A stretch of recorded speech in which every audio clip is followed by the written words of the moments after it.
Good morning students. मैं माधवेंद्र त्रिपाठी आप सभी का अपने यूट्यूब चैनल पे स्वागत करता हूं। आशा करता हूं आप सभी बहुत अच्छे होंगे।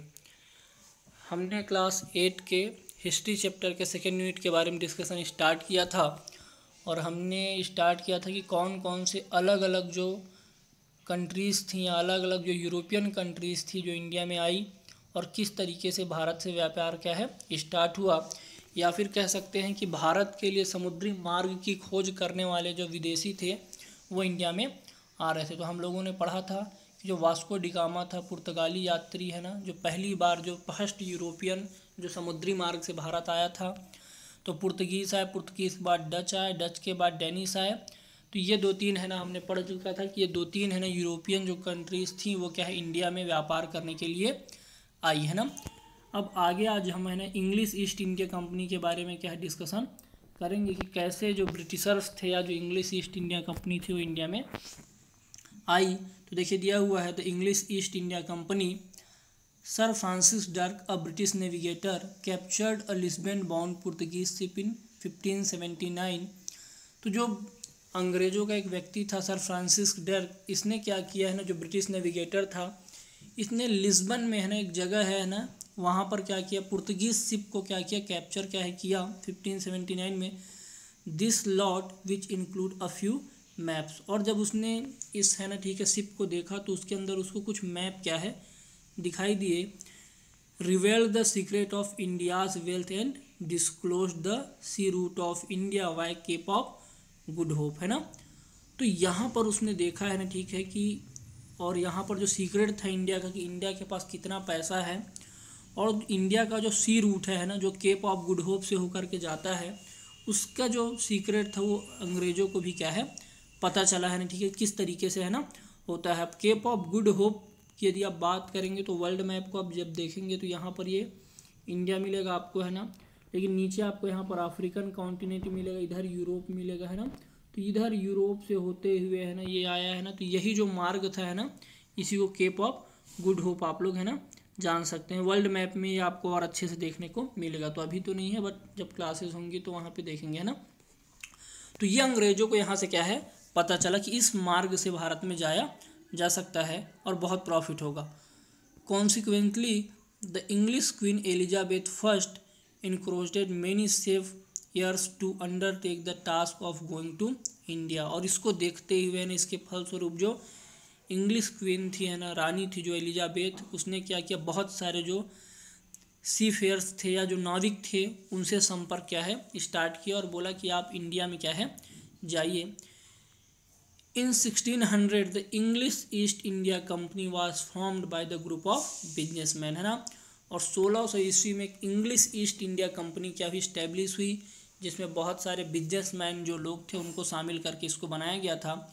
It was granted a charter by a queen to carry out trade with the east। और जो क्वीन थी है ना उसने एक चार्टर दिया, एक अधिकार पत्र दिया इनको कि आप जाइए और पूर्वी देशों से भी अपना क्या है ना ट्रेड क्या है स्टार्ट करिए, व्यापार क्या है स्टार्ट करिए है ना। आगे देखिए दिया हुआ है, in 1630 the English company was given permission to set up a factory at Surat and to post on ambassador in a Mughal court है ना। तो भाई देखिए 13 सालों बाद है ना 1630 में मुगल कंपनी को परमिशन मिला, इंग्लिश कंपनी को परमिशन मिला कि वो क्या कर सकते हैं यहाँ पर फैक्ट्री सेटअप कर सकते हैं। और फैक्ट्री का जगह जो था वो सूरत में क्या है इनको मिला। साथ में बोला गया कि आप अपना दूत जो है एम्बेसडर जो है वो मुगल कोर्ट में भेजिए है ना, क्योंकि आप है ना देख रहे हैं कि अभी 1613 का पीरियड चल रहा है और मुगल का डिक्लाइन जो था या औरंगजेब जो था वो 1707 तक था है ना। तो उस समय तक है ना मतलब अभी लगभग 100 साल के आसपास का टाइम है। तो यदि आप इंडिया के मैप को देखेंगे है ना इस तरीके से, तो ये दो पार्ट में यहाँ से डिवाइड हो जाता है ना। तो ये जो एरिया है ये साउथ है और ऊपर वाला क्या है नॉर्थ इंडिया। तो नॉर्थ इंडिया में जो था है ना दिल्ली, हरियाणा, राजस्थान, इन सभी एरिया में मुगल अभी भी क्या कर रहे थे, कैप्चर करके अभी भी क्या कर रहे थे, शासन कर रहे थे। और जो साउथ इंडिया था यहाँ पर वो अप्रत्यक्ष रूप से कर वसूल करके शासन क्या है कर रहे थे। तो मुगल अभी भी थे है ना। तो वही बोला कि 1630 में है ना मुगल कोर्ट में इन्होंने एक अम्बेसडर अपना भेजा। आगे दिया है, in 1650 King James first send Sir Thomas Roe as ambassador to the court of Jahangir. और 1615 में जो राजा था अंग्रेजों का है ना, ठीक है, जेम्स फर्स्ट, इसने क्या किया, सर टॉमस रो एक व्यक्ति थे जिनको एम्बेसडर बना करके, दूत बना करके जहांगीर के है ना जो कोर्ट था या जहांगीर जहाँ पर शासन करता था वहाँ पर भेजा कि आप जाओ और वहाँ पर हमारा प्रतिनिधित्व क्या है करो, है ना, हमारे बारे में बताओ और हमारा है ना, ठीक है, इंडिया में जो ट्रेड है उसको क्या करो, इस्टेब्लिश करो। The factory was not a place of manufacture but consist of a warehouse, है ना। तो जो सूरत में इनको परमिशन मिला, एक्चुअल में वहाँ पर मैन्युफैक्चरिंग ये नहीं कर सकते थे, कोई सामान बना नहीं सकते थे, सिर्फ उसको वेयर हाउस के लिए है ना यूज़ करते थे, जहाँ पर वो अपने सामानों को क्या कर सके, स्टोर क्या है कर सके। तो वेयर हाउस का मीनिंग है कि जहाँ पर सामान को स्टोर करने के लिए जो घर बनाए जाते हैं वो वेयर हाउस कहलाते हैं। And the office for monitoring record, और इसके अलावा आप ऑफिस बना लीजिए जहाँ पर से आप अपने रिकॉर्ड को क्या करिए, मॉनिटर करिए। एंड रेसिडेंशियल क्वार्टर, और जो जिनको ले करके आए हैं व्यापार करने के लिए उनके रहने के लिए है ना घर क्या है दिया जाए, है ना। तो ये लिखा है residential quarter for the employees of the company, तो जो कंपनी के लोग हैं उनको रहने के लिए भी घर है ना दिया जाए। तो इस तरीके की छूट क्या है इनको मिली।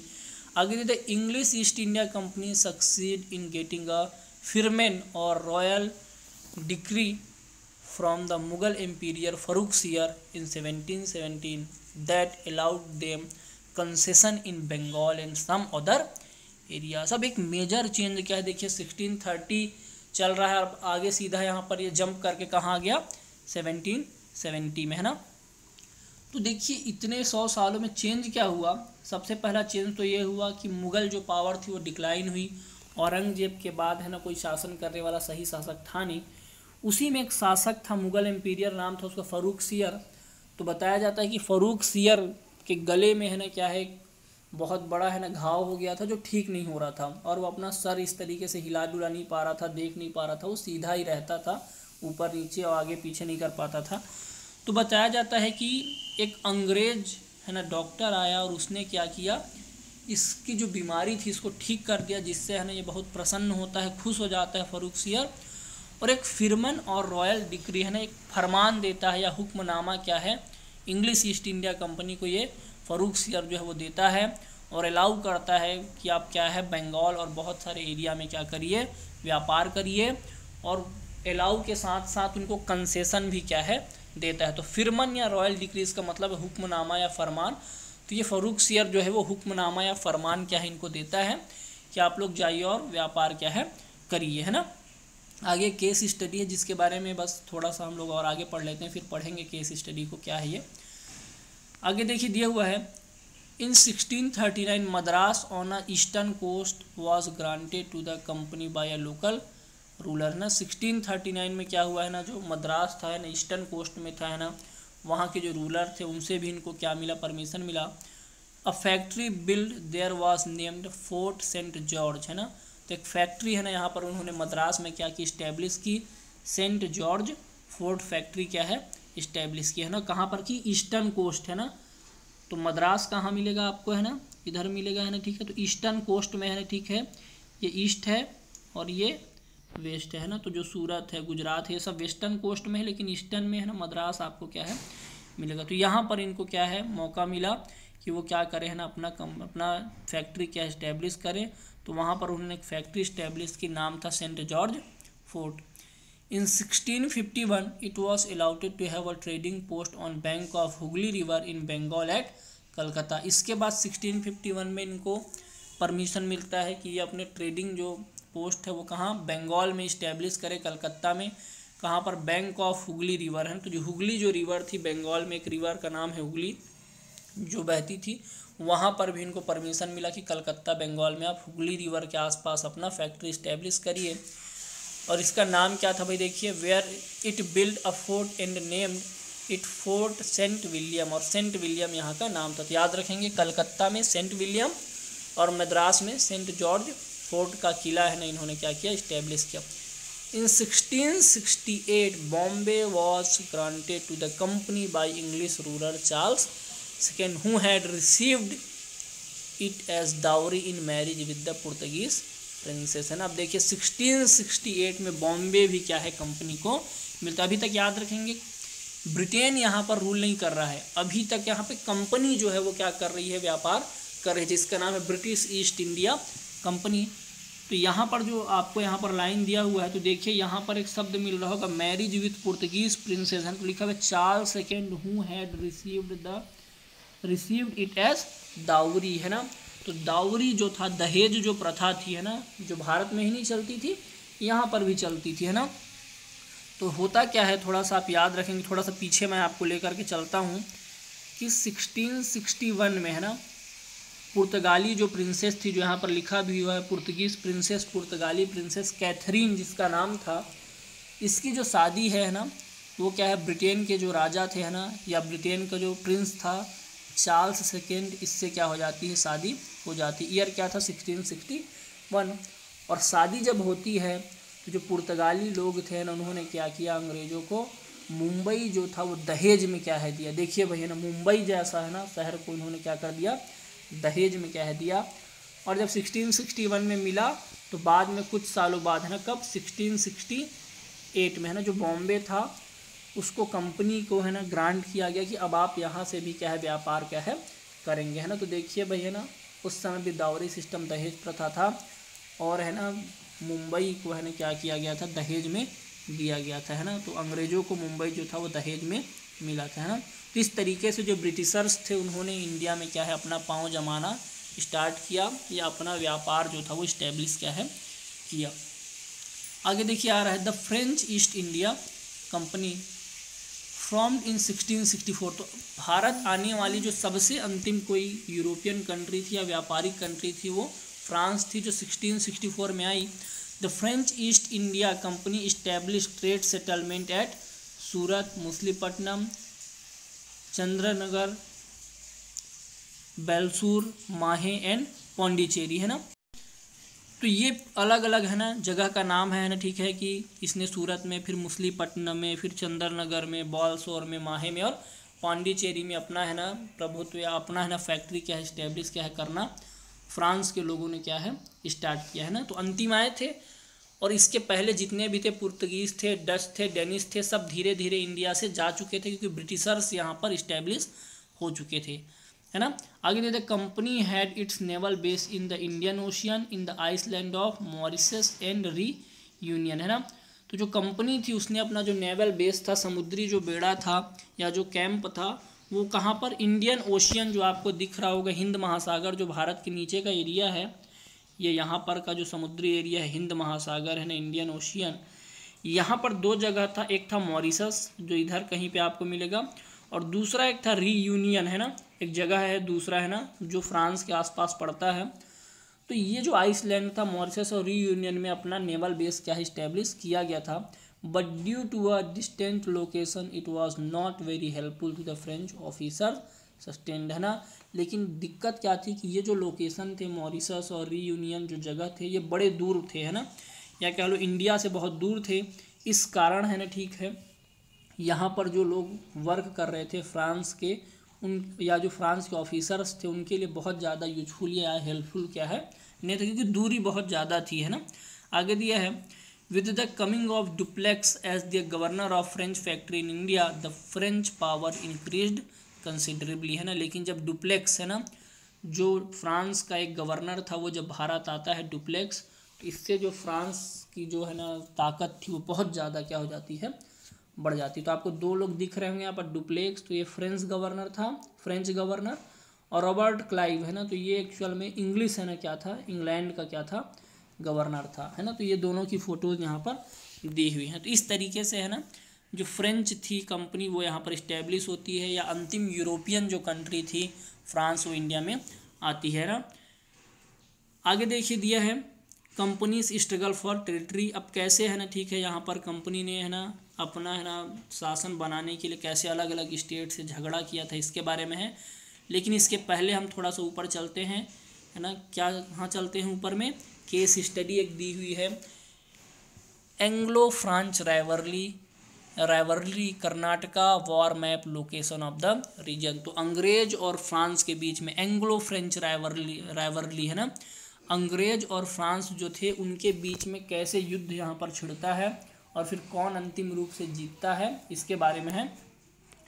तो देखिए दिया हुआ है, in Karnataka coast is the region of South India lying between Eastern Ghat and the Coromandel coast in the modern Indian state of Tamil Nadu, southern Karnataka and southern Andhra Pradesh. In the 18th century, this region was dependency of Hyderabad, one of the major succession state of Mughal Empire, ruled by the Nizam or the commander of the Mughal army for nearly 20 years. From 1744 to 1763, the French and English remained engaged in the various wars to control over the trade, wealth and territory of India in this region.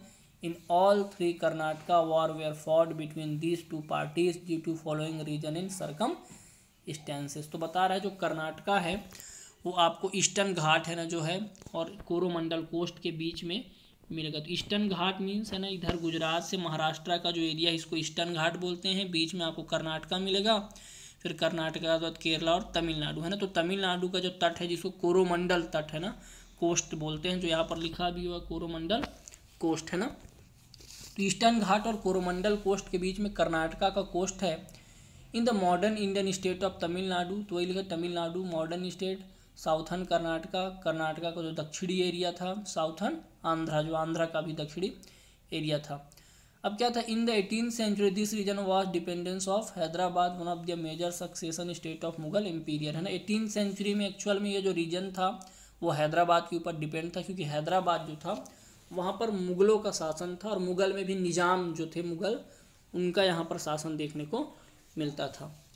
अब इस बीच में जो 20 साल का समय था है ना, फॉर नियरली 20 ईयर्स 1744 टू 63, इन 20 सालों में अंग्रेज़ों और फ्रेंच जो है ना लोग थे है ना, इनके बीच में बहुत सारे युद्ध है ना, या कह लो 3 मेजर युद्ध इंडिया में देखने को मिलते हैं। तो वही लिखा है इन ऑल 3 कर्नाटका वॉर है ना। तो इन 20 सालों में कर्नाटका जो वॉर होता है वो 3 वॉर होता है, और तीनों वॉर किसके बीच में, अंग्रेज और फ्रांस के बीच में होता है ना।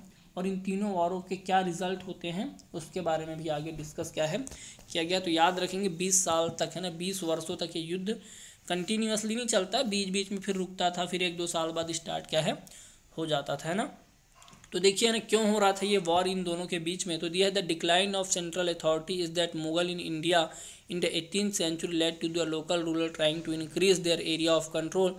The war of succession in Karnataka gave a good opportunity to the imperialist ambitious of British and French company in India. तो जो सबसे पहला कारण था वो था डिक्लाइन ऑफ सेंट्रल अथॉरिटी। जो मेन पावर था, सेंट्रल अथॉरिटी था, जिसके पास ज़्यादा पावर था, वो कौन थे, मुगल थे इंडिया में, और उनका डिक्लाइन क्या है, स्टार्ट हुआ। अब जब मुगलों का डिक्लाइन स्टार्ट हुआ तो जो छोटे छोटे रूलर्स थे, राजा थे, वो अपने एरिया को स्वतंत्र करना चाहते थे, अपने एरिया को कंट्रोल करना चाहते थे है ना। The war of succession in Karnataka give a good opportunity to the imperialist ambitious of British and French company. और जब वॉर हो रहा था, लड़ाइयाँ हो रही थी, तो कर्नाटका के आसपास जो है ना ये कंट्री थी, या कह लो जो साउथर्न इंडिया में ये जो यूरोपियन कंट्रीज़ थी, इनके पास बहुत बड़ी अपॉर्चुनिटी थी, बहुत है ना सुनहरा मौका था कि कैसे वो इंडिया के एरिया को कैप्चर करें, क्योंकि इनका जो इम्पीरियलिस्ट एम्बिशंस था है ना, यानी कि जो महत्वाकांक्षा थी, साम्राज्यवादी महत्वाकांक्षा। तो इम्पीरियलिस्ट मतलब साम्राज्यवादी, या साम्राज्यवादी कहने का मतलब था कि किसी शक्तिशाली देश के द्वारा किसी कमज़ोर देश के ऊपर कब्जा करना है ना। तो जो इम्पीरियलिस्ट एम्बिशंस थे, साम्राज्यवादी जो इनकी महत्वाकांक्षा थी, वो यहाँ पर बड़ा रोल प्ले करती है। और ब्रिटिश और फ्रेंच कंपनी इसलिए है ना यहाँ पर अपना जो पावर है, या अपना जो है ना कह लो अपना कंट्रोल है, वो इस्टेब्लिश करना चाह रहे थे है ना। दूसरा दिखा था desire of native princes to acquire western arm India battles with each other played directly into hands of imperialist designs of this trading companies which bluntly supported one faction against another in the bid of get throne of Hyderabad and Karnataka. दूसरा जो कारण यहाँ पर मिलता है कि हैदराबाद और कर्नाटका में है ना, जब मुग़ल धीरे धीरे जा रहे थे या डिक्लाइन हो रहे थे, तो हैदराबाद और कर्नाटका में है ना राजा की लड़ाई क्या है, बहुत तेज़ी से चल रही थी, और ये इसी साउथ इंडिया में थे। तो यहाँ पर जो राजाओं की लड़ाई हो रही थी उसका फ़ायदा इन्होंने क्या है उठाया है ना, ठीक है। और एक दूसरे को सपोर्ट क्या है करना इन्होंने क्या है स्टार्ट क्या है कर दिया है ना, ठीक है। तो कुछ जगह में है ना, ठीक है, आप यदि देखेंगे तो हैदराबाद में एक पार्टी को इंग्लैंड सपोर्ट कर रही थी, एक पार्टी को फ्रेंच सपोर्ट कर रहे थे। कर्नाटका में भी ऐसा ही था। कर्नाटका में है ना, ठीक है, चांद साहब करके एक व्यक्ति था जिसको है ना फ्रांस वाले सपोर्ट कर रहे थे, है ना। और मुजफ्फरजंग को हैदराबाद में जो फ्रेंच थे ये सपोर्ट क्या है कर रहे थे। अब इनको तो लग रहा था हैदराबाद और कर्नाटका को कि ये लोग हम लोग को सपोर्ट कर रहे हैं, थ्रोन ऑफ हैदराबाद, है ना, जो हैदराबाद या कर्नाटका का सिंहासन है वहाँ पर हमको बैठाने के लिए सब है ना सपोर्ट कर रहे हैं। नेटिव प्रिंसेस है ना, जो यहाँ के राजा थे, वो उनको लग रहा था कि ये सपोर्ट करते, लेकिन एक्चुअल में था नहीं। The local princes remained unaware of this policy, है ना। और ये क्या थे, है ना, ठीक है, बिल्कुल अनअवेयर थे, इनको पता ही नहीं था कि ये हमको सपोर्ट नहीं कर रही है, एक्चुअल में अपने आप को यहाँ पर इस्टेब्लिश करने के लिए हमारे साथ या हमारा साथ दे रहे हैं। फिर एक ख़त्म होगा और फिर ये हमारे ऊपर अटैक करके हमको भी क्या करेंगे, ख़त्म करेंगे। तो दूसरा कारण ये था कि इन्होंने जो अपनी नीति थी, है ना, फूट डालो और राज करो की जो नीति थी, है ना, उसको यहाँ से ही क्या है इन्होंने स्टार्ट क्या है कर दिया था कि कैसे राजाओं को आपस में लड़ा दिया जाए और फिर एक जब ख़त्म हो जाए तो दूसरे के ऊपर है ना फिर से है ना हम कैसे इसको कैप्चर करें। तो दूसरा एक कारण था। तीसरा कारण क्या था इंग्लैंड और फ्रांस के लोगों का लड़ाई करने का। England and France had been traditionally rival in Europe too. जैसे आपको इंडिया और पाकिस्तान मिलता है वैसे ही यूरोप में है ना जो फ्रांस थे और इंग्लैंड थे वो एक्चुअल में है ना राइवल थे, एक्चुअल में ही एक दूसरे के क्या थे, है ना, ठीक है, लड़ाई करने वाले या एक दूसरे को है ना सपोर्ट करने वाले नहीं थे। When the war over the issue of Austrian succession started in Europe, है ना, और वॉर क्या है ऑस्ट्रिया जो एक जगह था उसके सक्सेशन या उसको है ना शामिल करने के लिए स्टार्ट होता है। First Karnataka war started in India. तो जो पहला कर्नाटका वॉर है, बताया था कि 3 वॉर होगा, तो जो फर्स्ट कर्नाटका वॉर है वो इंडिया में स्टार्ट होता है। Similarly when 7 years war began in Europe the third Karnataka war started. तो पहला दूसरा तो एक्चुअल में जो था वो इंडिया में ही हो रहा था, ठीक है, ज़्यादा यूरोप में इसका इम्पैक्ट नहीं था। लेकिन लिखा हुआ देखिए when 7 year war began in Europe, जब सप्तवर्षीय युद्ध 7 year वॉर है ना जो 7 सालों का युद्ध था वो यूरोप में स्टार्ट होता है। और इंडिया में इसी समय कौन सा वॉर चल रहा है, third Karnataka war started in India between British and the French East India company. तो यहाँ पर है ना क्या होता है सप्तवर्षीय संघर्ष स्टार्ट होता है और इंडिया में है ना, ठीक है, थर्ड कर्नाटका वॉर क्या होता है इन दोनों कंपनियों के बीच में स्टार्ट क्या है होता है। The British India company attacked and capture French factory at Chandranagar and was able to defeat the French in Battle of Wandiwas in 1760। जो ब्रिटिश ईस्ट इंडिया कंपनी थी उसने अटैक किया, फ्रांस को हरा दिया, कब 1760 में, है ना। और जगह का नाम था, जो युद्ध का नाम था वो था बैटल ऑफ वांडीवास। वांडीवास के युद्ध में है ना क्या किया इन्होंने, फ्रांस को हरा दिया 1760 में। उसके बाद देखिए क्या हो रहा है, a treaty was imposed on the French company इन 1763 और 1763 में एक ट्रीटी हुई, संधि हुई, जिसको फ्रेंच कंपनी ने क्या है साइन किया। The French East India company got back its factory of Pondicherry and Chandernagore. और जो फैक्ट्री अंग्रेजों ने हड़प ली थी उसको फिर से वापस किया गया। But henceforth the French were reduced to the status of only a trading company with no political claim in India. इससे क्या हो, जो फ्रांस कंपनी थी वो बहुत ज़्यादा क्या हुई, कमज़ोर हो गई और सिर्फ वो अब एक ट्रेडिंग कंपनी ही बन पाई, है ना। जो वो कोशिश कर रहे थे कि इंडिया के ऊपर कंट्रोल करे या इंडिया के ऊपर शासन करे, वो अब यहाँ पर नहीं कर पाए और वो एक सिर्फ ट्रेडिंग कंपनी ही बन करके क्या है रह गई। तो इस तरीके से ये दोनों जो देश थे फ्रांस और इंग्लैंड, इनके बीच में जो युद्ध हो रहे थे उसके बारे में यहाँ पर थोड़ा सा आपको बताया हुआ है कि कैसे ये राइवल थे। आगे देखिए दिया हुआ है बैटल ऑफ पलासी, जिसके बारे में अब हम अगले क्लास में क्या है डिस्कशन क्या है करेंगे कि कैसे बैटल ऑफ पलासी स्टार्ट होता है और फिर कैसे है ना जो ब्रिटिशर्स थे वो अपना पाँव इंडिया में क्या है जमाते हैं, है ना। तो आप इसको याद है ना रखेंगे इन सभी चीज़ों को, क्योंकि क्वेश्चन आंसर में फिर आपको ये मिलेगा, ठीक है। Thank you.